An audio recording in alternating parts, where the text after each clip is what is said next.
দেখুন তো আজকের গল্পটা আপনাদের কেমন লাগে। একটা মানুষ মহাকাশ যাত্রা করে একটা নতুন জলপূর্ণ গ্রহে না, তবে সেই গ্রহের 1 সেকেন্ড সময় আমাদের পৃথিবীর প্রায় 1 লাখ বছরের থেকেও বেশি। কি খুব অবাক লাগলো? হ্যাঁ, অবাক সেও হয়েছিল ঠিক এমন। সেই গ্রহে সমস্ত কিছু একেবারে আলাদা, কোনো জনপ্রাণী কিছুই নেই কোনো প্রাকৃতিক আলো। তারপর সে জানতে পারে আসল কারণটা কি।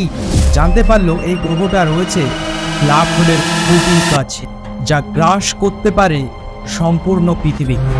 তারপর সে যে ভয়টা পাচ্ছিল ঠিক সেটাই হল। সে স্পেসশিপ থেকে পড়ে গেল সেই ব্ল্যাক হোলের মধ্যে। সে গিয়ে পড়ল পঞ্চভুজাকার একটা ঘর, যেখানে সে তার অতীতে কি ঘটেছে সম্পূর্ণটা দেখতে পাচ্ছিল তার চোখের সামনে। এমনকি ভবিষ্যতেও কি ঘটবে সেটাও তার চোখের সামনে জল জল করছে। কিন্তু এখন প্রশ্নটা হলো, সে কি ওখান থেকে বেরোতে পারবে?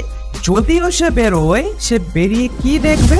সে বেরিয়ে সে দেখবে সম্পূর্ণ বিশ্বটা ধ্বংস হয়ে গেছে। কারণ সেই ব্ল্যাক হোলের একটা দিন আমাদের পৃথিবীর প্রায় 1 লাখ বছরের সমান। এতক্ষণ আপনারা যে গল্পটা শুনছিলেন, আসলে সেটা একটা সিনেমা, বাস্তব মোটেও নয়। কি এখন জানতে ইচ্ছে করছে যে সেখানে আসলে এমন ঘটেছিল কিনা? সেজন্য ভিডিওটা দেখতে থাকুন, কারণ আপনার মনের এই জিজ্ঞাসাগুলির আসল সত্যিটা বলবো, তাও আবার চোখে চোখ রেখে সরলভাবে সহজ ভাষায়, এবং করবো 2-1টা প্রশ্ন। কি উত্তরটা দেবেন না? যদি মন চায় অবশ্যই কমেন্টে লিখে জানাবেন। Recently revealed the first ever photo of the supermassive black hole at the center of our own Milky Way galaxy. It's 4 million times heavier than our sun and could only be photographed because astronomers could see its accretion disk, a huge cloud of superhot gas around it. But all the other black holes in our galaxy are much smaller, and most don't have accretion disks. And we can't see them because black holes absorb all light. নমস্কার বন্ধুরা, প্রথমেই সকলকে জানাই happy new year 2024। সবার খুব ভালো কাটুক। এই ব্ল্যাক হোলের ইতিহাস খুব বেশি পুরনো কিন্তু নয়। 1915 সালে বিজ্ঞানী আইনস্টাইন প্রথম তার কিছু সূত্র অ্যাপ্লাই করে এই ব্ল্যাক হোলের কথা প্রথম উল্লেখ করে। আইনস্টাইন 1915 সালে যে সূত্রটা তৈরি করেন সেটা হলো থিওরি অফ রিলেটিভিটি বা আপেক্ষিকতা তত্ত্ব। আজকের এই ব্ল্যাক হোলের বৈজ্ঞানিক ব্যাখ্যাটা এই সূত্রের মাধ্যমে আপনাদের সামনে তুলে ধরার চেষ্টা করব। এখানে আপেক্ষিক কথা বা রিলেটিভিটি কথাটা বলা খুবই জরুরি, কারণ আপনি মনে করুন আপনি একটা স্পেস শিপে করে মহাকাশ যাচ্ছেন। আপনার হাতে একটা হাত ঘড়ি রয়েছে, কিন্তু আপনার হাত ঘড়ির যে সময় আর আপনার বাড়িতে যে ঘড়ি রয়েছে সময়, দুটো কিন্তু মোটেও একসঙ্গে চলবে না। আপনার হাতে যে হাত ঘড়িটা থাকবে সেই সময়টা চলবে কিন্তু খুবই স্লো আপনার বাড়ির ঘড়ির তুলনায়। আইনস্টাইনের থিওরি অফ রিলেটিভিটি অনুযায়ী আপনি মনে করুন পৃথিবীর সমস্ত কিছু, গ্রহ, নক্ষত্র ইত্যাদি ইত্যাদি মহাবিশ্বে যা কিছু রয়েছে একটা কাল্পনিক চাদরের ওপরে রয়েছে। এখানে একটা ছোট্ট প্রশ্ন করছি, আইনস্টাইনের আবিষ্কৃত সেই থিওরিটার নাম কি? অবশ্যই কমেন্ট করো। এবার ওই নক্ষত্র বা গ্রহটা ওই চাদরের ওপরে যতটা ভর দেবে, চাদরটা ঠিক ততটাই বেন্ড হবে। তো ব্যাপারটা হলো এমন, যে নক্ষত্র ওই চাদরটাকে যত বেশি বাঁকাতে পারবে তার মাধ্যাকর্ষণ টান তত বেশি হবে, এবং সে কোনো বস্তুকেই যে তার নিজের দিকে টানবে ব্যাপারটা এমন নয়। আলো, শব্দ এবং তাপ এইগুলোকেও সে নিজের দিকে আকৃষ্ট করবে, এবং এই কারণের জন্য সময় সেখানে খুবই ধীর গতিতে চলবে, কারণ সময়কেও সে তার নিজের টানে টেনে নেয়। এবার আপনি যখন স্পেস শিপে করে যাচ্ছেন, আপনি নিশ্চয় সূর্যের আরো কাছে যাচ্ছেন। এবার সূর্যের ভর বা ওজন পৃথিবীর তুলনায় অনেক অনেক বেশি। তাই আইনস্টাইনের থিওরি অনুযায়ী সূর্য ওই চাদরটাকে অনেকটা বেশি বাঁকিয়ে রেখেছে। যেহেতু তার ভর বেশি, তার আকর্ষণ টানটা অনেক বেশি, তাই আপনার হাত ঘড়ির সময়টা খুবই ধীরে চলবে। কিন্তু আপনার পক্ষে সেই সময় এটা বোঝা সম্ভব নয়।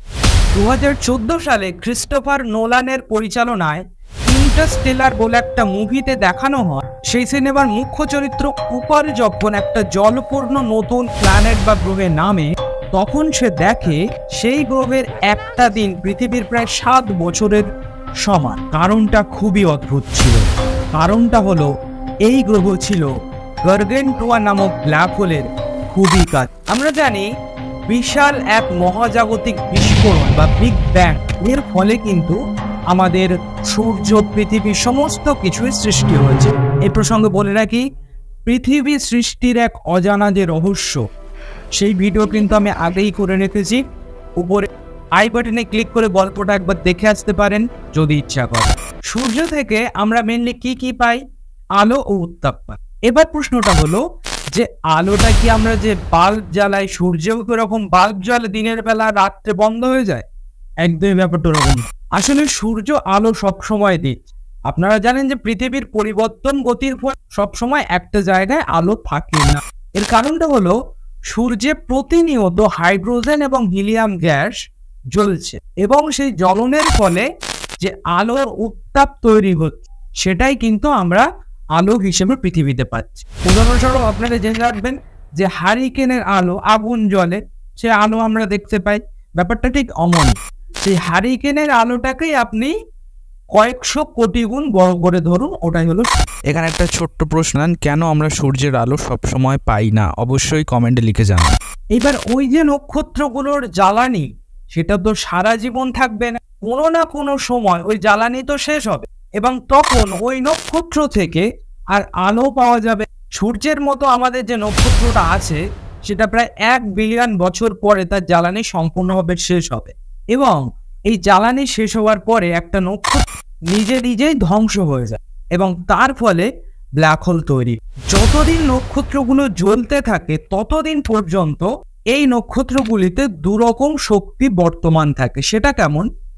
যখন নক্ষত্রগুলো ভিতরে জ্বলে একটা বহির্জাত শক্তি তৈরি হয়, ওই আলো ও উত্তাপ নক্ষত্রের বাইরে বেরোতে যায়। আর যেহেতু নক্ষত্রের একটা নিজস্ব মাধ্যাকর্ষ টান থাকে, তাই বাইরে থেকে ওই টানটা ভিতরের দিকে আসতে যায়। তাই দুটো যে শক্তি তার একটা ব্যালেন্স থাকে, ফলে নক্ষত্রগুলো কোনো অসুবিধে না করেই ভালোভাবে থাকতে পারে। কিন্তু যখনই ওই জ্বালানিগুলো শেষ হয়ে যায় তখন ভিতরের শক্তি বাইরে বেরিয়ে যাওয়া সেটা বন্ধ হয়ে যায়। যখনই ওই শক্তিটা বন্ধ হয়ে যায় শুধুমাত্র তার মাধ্যাকর্ষণ টানটাই কিন্তু বর্তমান থাকে।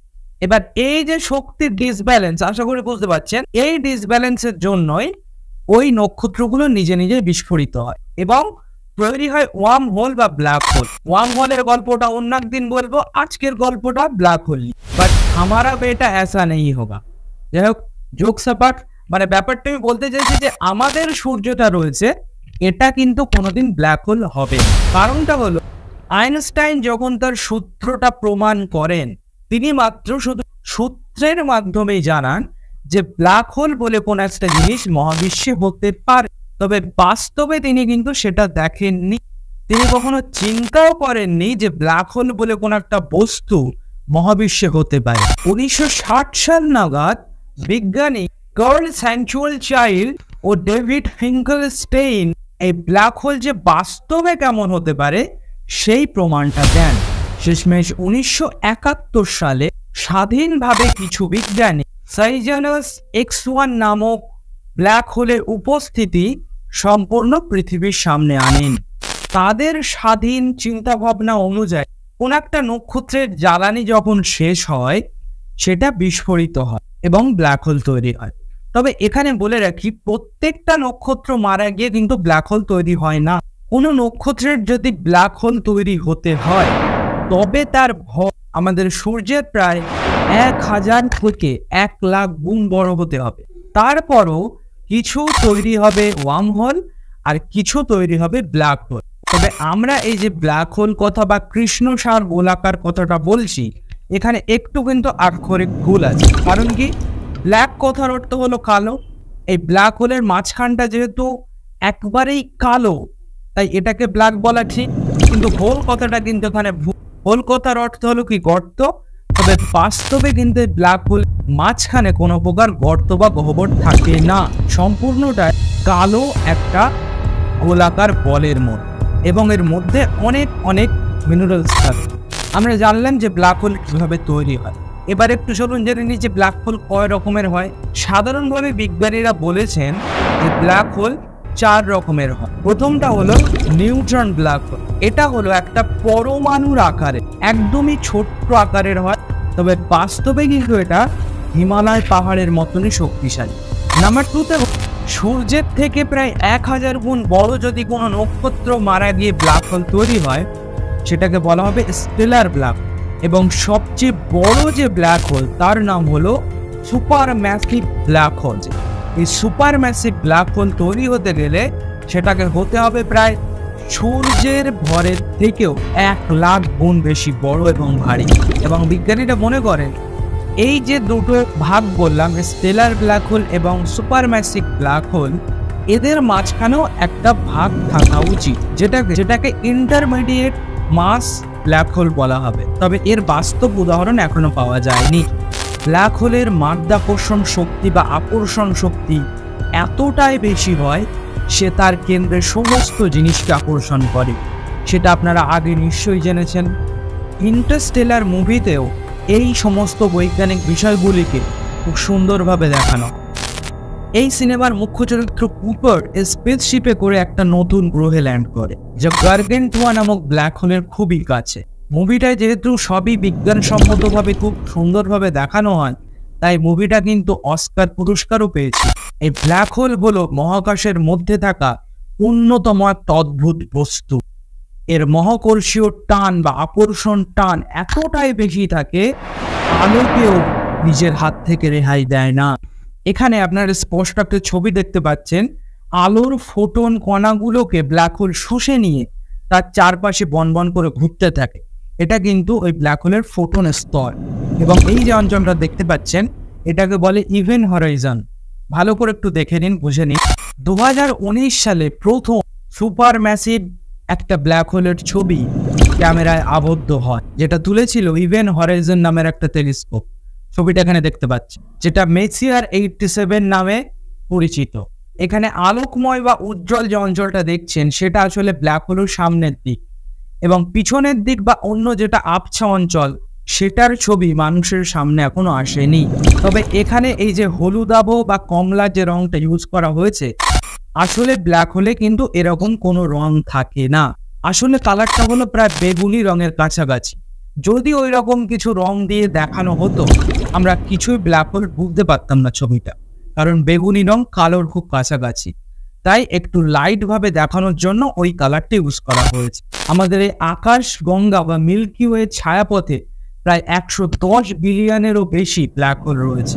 এই আকাশ গঙ্গার কেন্দ্রস্থলে রয়েছে স্যাটুরিয়াস এ নামে ব্ল্যাক হোলটি, যা সূর্যের ভরের প্রায় 4 মিলিয়ন গুণ ভারী এবং পৃথিবী থেকে 26,000 আলোকবর্ষ দূরে রয়েছে।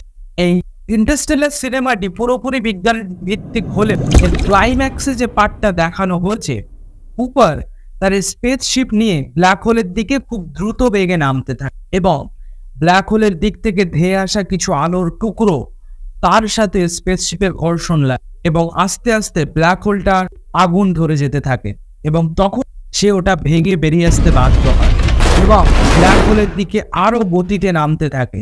এমন একটা সময় সে একটা 5 ডাইমেনশনাল ঘরে এসে পড়ে, যেখানে সে তার অতীতের সাথে কমিউনিকেট করতে পারছিল। ইভেন ভবিষ্যতে কি ঘটবে সেটাও সে দেখতে পাচ্ছে। তবে এই ব্যাপারটা কিন্তু তারা কাল্পনিকভাবে তুলে ধরেছে।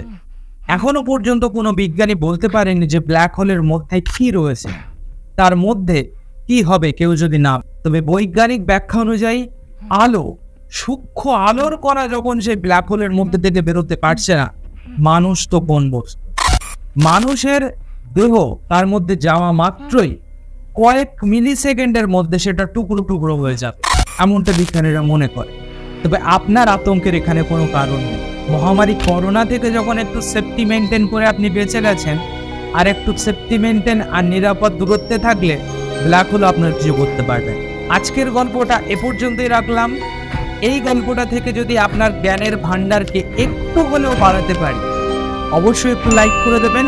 চ্যানেলটায় নতুন হলে সাবস্ক্রাইব করে নেন, না হয় আরো নতুন নতুন কিছু গল্প আপনাদের সামনে তুলে ধরবো। দেখা হচ্ছে নতুন কোনো গল্প নিয়ে। ততক্ষণ যেন সুস্থ থাকুন, ভালো থাকুন।